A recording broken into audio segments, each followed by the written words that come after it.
Now I know what you're thinking.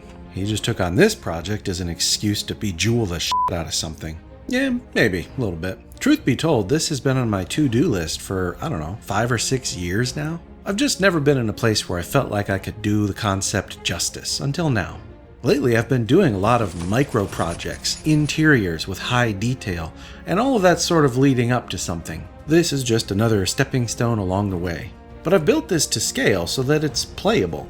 It's the size of a shop you'd find in a large city like Baldur's Gate, and there's spots for like the thief's miniature to hide, so you could truly check line of sight to the shopkeeper. It's also a very pretty conversation piece, so if the party is having a protracted role-playing encounter with this vendor for some reason, whatever side quest they're on, this is nice to have on the table in front of them, even if they're not actually doing anything with their miniatures. And remember, if you're a 3D printer, you must check out Heroes Horde and their outstanding selection of models for your tabletop gaming, including the original True Tiles lines. So much can be done with the humble popsicle stick, or tongue depressor, or crafting stick, whatever you want to call it. There's 4 or 5 standard sizes you can find them in. These are 3/4 inch across, and with nothing more than a fresh utility knife, you can cut it. Make many light passes, but it will go all the way through. This first thing I'm making is a 3-tiered gem storage unit. I did a Google image search for a gem cutter workshop to see what kind of things would be in it, and this image showed up. So I'm starting there. Assembly will be with the usual superglue and superglue accelerant, and I've done a couple recent videos that go into the gory details on how to do miniature furniture, so I won't retread that ground here.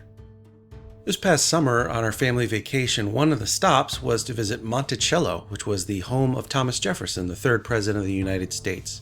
It's a fascinating place for a variety of reasons, but naturally what I ended up fixating on the most was the architecture and all the decor and all the trinkets and stuff, and it's actually kind of what inspired the idea for this video.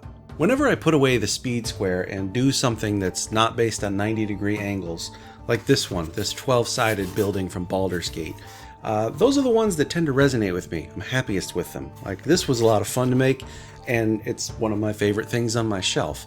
So for this room, I'm going to mix up the shape a little bit and take some inspiration from the library. A couple of the walls are slanted, there's lots of windows, and there's this half-oval archway that actually appears throughout the house. If I remember correctly, it's inspired from a French design trend, but I definitely want to bake one of those into the room as well. The centerpiece for this workshop surely will be the desk, so let's make the desk.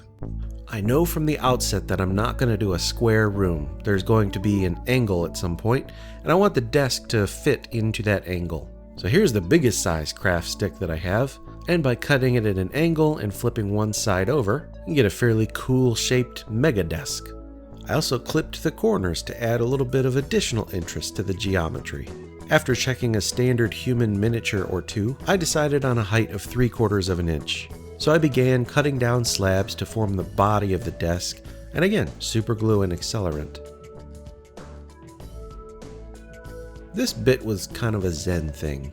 Doing these sorts of micro scratch build crafts as opposed to big swaths of nature or fortress walls or something can be very finicky, but if you approach it with a mindset of deliberate and purposeful movement of your fingers and of the process, it not only goes smoothly, but it's very rewarding. I mean, look at these slanted pieces. Since it's not at a corner, these aren't going to meet up quite smoothly, so I tried to cut it with a knife at an extreme angle. Didn't know if this would work at such a micro level, but it did. I got fairly good beveled edges, and as a result I was able to get a nice seam.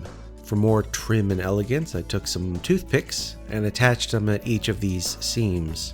And for the drawer fronts, I used coffee stirrers cut to size. For painting, I'm sticking with my favorite wood recipe, watered down asphaltum, followed by a wash with Army Painter Flesh Tone.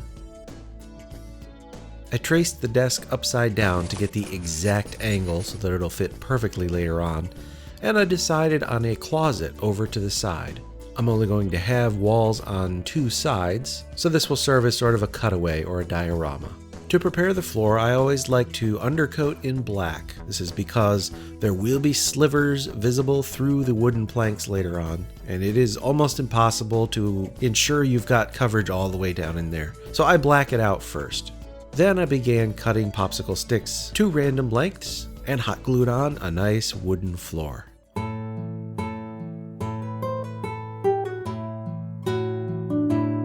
The closet I elected to do as an unfinished cobblestone. I've just got some thin foam, and at first I textured it, but I ended up using a green stuff world roller because I didn't care about this detail. Paint it, wash it, get it glued on, done, move on. The walls were considerably tricky. I'm using Graphics medium chipboard. This is that grayish brownish slab that you'll find at the back of a legal pad, but you can buy it in bulk like I do if you want. There's links in the video description below. Anyway, this stuff is about 1 millimeter thick, very durable, and takes paint very well. So the walls will be 3-inch tall Graphics chipboard slabs glued to the side of the foundation, and then 2 3/4-inch tall slabs doubled onto it for strength. I also measured out where the windows would be and cut those out very carefully with an X-Acto knife. The walls got a solid base coat with ivory. I think this took 3 or 4 coats because it's a very cheap, very poor paint. Then I trimmed out the windows with more coffee stirrers and further bulked out the window frame with some matchsticks. These are roughly an 1/8 inch square and they're pretty soft wood. You could find them at the crafting supply store.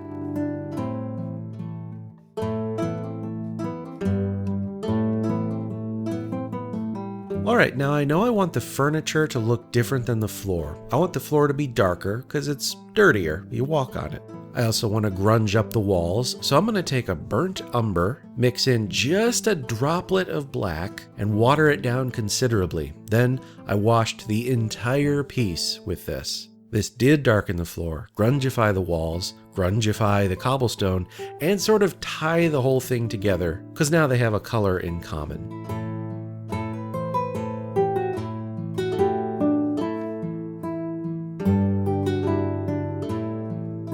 Meantime, while that's drying, I have these Toho seed beads from the craft store, very tiny, and I attached these to all the drawers on the furniture as drawer poles. I did this with tweezers and by dipping the bead into a little bit of white glue. White glue won't run, it dries clear, and takes up almost no volume.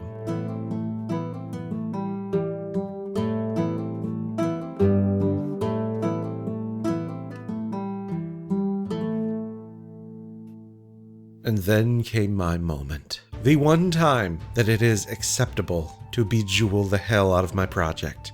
I found this container of random assorted sizes and colors of crystal rhinestones on Amazon for just a few dollars. And so I began piling them in to this storage unit. Now first I filled each tier with some hot glue to take up some volume, otherwise I'd be wasting a lot of these gems. So getting it almost up to the level of the lip, and just doing 1 or 2 layers of gemstones to make it look like it's full up.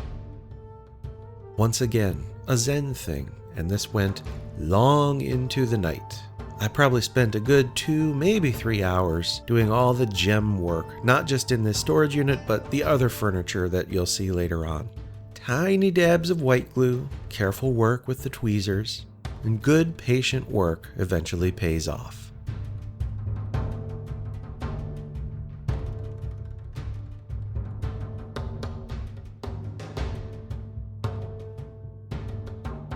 Now, it should look like an eclectic mess in here. I need some tools and some other little doodads. So I'm going to use paper clips and my trusty costume jewelry bin.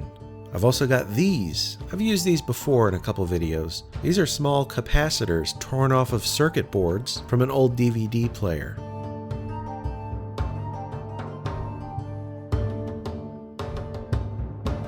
These ones have already been spray primed with gray, so I paint them up with brown and wash them back down, then douse the top with white so that it looks like glue. Here's some neat bits from the costume jewelry. Sure, I could do something with these. And this thing here, I think it's a clip-on style earring, but it also looks like it could be a scale, like to weigh incoming gemstones. So I think I'll mount that somewhere, maybe on the furniture, maybe on the wall. And this thing, just some kind of clip, I don't know. And these, very thin rods with a loop on the end. Thinking I'll attach these to this base-like thing and have 3 of them collected and 1 leaning over the work area. So it's like a series of lenses that you can swivel out of the way with various levels of magnification. I don't know, I'm not a gem cutter by trade. And by doing something as simple as a little bit of cardstock painted brown and then little bits of paperclip white glued on there, you get a good looking unrolled leather pouch of tools. You know, they could be chisels or awls or whatever. Now, I needed a break from all the infinitesimal work, so going back to that Monticello inspiration and the half oval feature, I set about making that. I started with 3/8 inch wooden dowels to make the core of the frame, and because ovals are kind of tricky to measure out and draw correctly, I just did it in Microsoft Word and printed a template, traced and cut out graphics medium chipboard. Then I just trimmed out the rest of the archway with thin cardstock.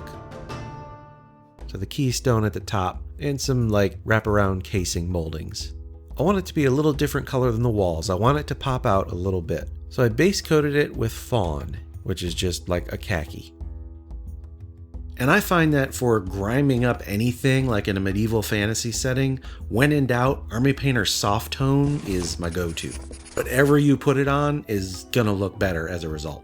This little featurette is a good example of why a high quality wash is important for color saturation. You could use a cheap acrylic craft paint, water it down. It's gonna look great when it's wet, but then when it dries, it's gonna be very subtle and maybe a little granulated. So if you're gonna use an acrylic craft paint, I recommend going with something that's like way more colorful, way more saturated than you think you need, so that you get the shading you're going for without a loss of saturation.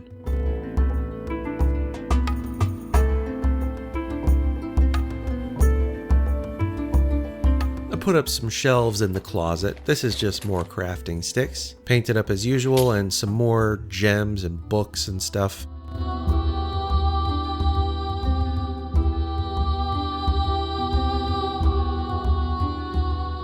Also, to fill out the closet, some large chunks of an unrefined ore. Maybe these are part of a large order. And how about a storage sack and a chest, a locked chest. These features I've done in a previous video. Again, won't belabor them here, you can go watch that. The room was looking good and I thought it was done, but it was still a little bit empty. It needed a little more. Needs a rug. So once again I did Google image search, chunked a few into Photoshop and printed onto some sticker paper. I didn't know which color or style to use, but man, this really needs to tie the room together. So I sought an expert opinion. You see this room? Which rug would go best with it? This one. The red one? Yes. Gotcha. Thank you. There we go. So I stuck it to some cardstock, cut it out, and hot glued it to the floor. Then I built another table. Just a simple table. I think this would be close to the front door. Maybe this is where incoming traders or those selling gems would offload them, and here they get inspected, maybe broken down. So I laid out some parchment. This is just plain old printer paper, doused with some watered down paint, and then washed again with Army Painter Soft Tone, the miracle juice. And I put a few tools on there, like another magnifying glass, and I whipped up a little hammer. This is a little bit of matchstick and a round wooden dowel, just glued together, and more gems.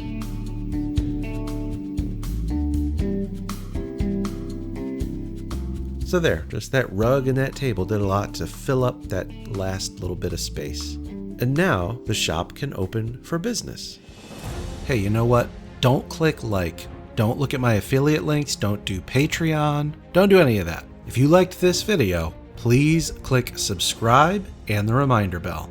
Those two short free actions mean more to me than anything else. Gotta grow this channel. And all the viewing statistics are way out of whack, so please help me force feed a correction to it. Also find us on Facebook, the Tabletop Crafters Guild, over 40,000 members doing stuff just like this project. And I'll throw 2 cards on the screen of other videos from my backlog that I think you'll enjoy. Thanks for watching today. I'm Wylock. Make things, play games.